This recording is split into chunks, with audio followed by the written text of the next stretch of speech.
大家好，欢迎收看行不离。马可·吐温在《赤道环球记》中写道，上帝在创造天堂之前先创造了毛里求斯，然后在一具毛里求斯的模样创造了天堂。可见毛里求斯是天堂的原型，如今已经成为全世界享受生命解放自己的秘密花园。毛里求斯景色优美，美丽的海滩和明媚的阳光吸引着大批来自世界各地的游客。同时毛里求斯还是世界5大婚礼及蜜月度假胜地之一，每年都吸引着很多的明星夫妇前去度假。想不到吧，非洲竟然还有如此惊艳的地方。毛里求斯为非洲东部印度洋中的一座海岛国家，距离马达加斯加约800公里，南距留尼旺160公里，与非洲大陆则相距2200公里。作为火山岛国，毛里求斯四周被珊瑚礁环绕，由于珊瑚礁的保护，毛里求斯的海滩格外清净，上百公里的白沙滩被一致评为世界最佳海滩。作为世界杰出海岛旅游目的地，以及世界上赢得最多回头客的旅游目的地，毛里求斯还有着复杂挫折的历史以及无数的自然风光。在1905年之前，毛里求斯还是一座荒无人烟的海岛。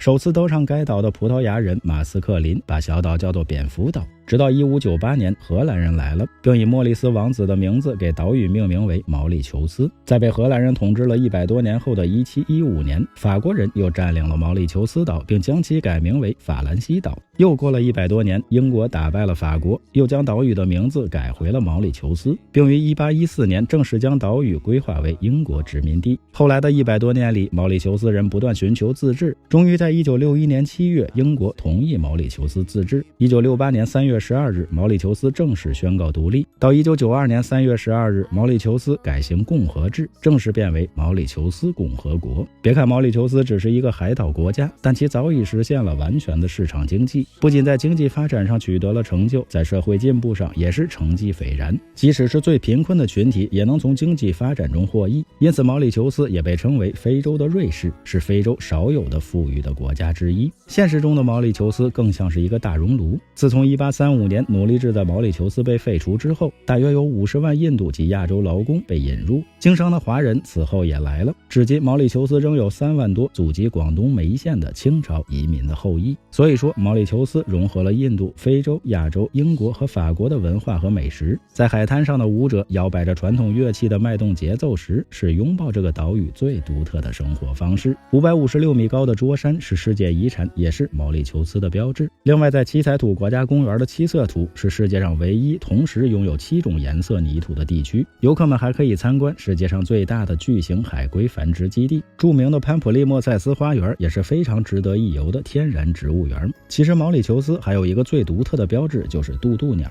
这呆傻的笨鸟在咱们之前的留尼旺那一期有过详细介绍。毛里求斯一年只有2个季节，冬季和夏季，而9月至次年3月的冬季则是最适合旅游的季节。同时首都路易港中央市场上的各种水果、蔬菜、海鲜以及香料也都是无与伦比的。怎么样，这个世界上空气质量最好的国家，马可·吐温笔下天堂的原型，你想去转转吗？来一次旅行长一点姿势，有什么问题请留言，欢迎转发点个赞。最后别忘了下期内容更精彩，我们形影不离。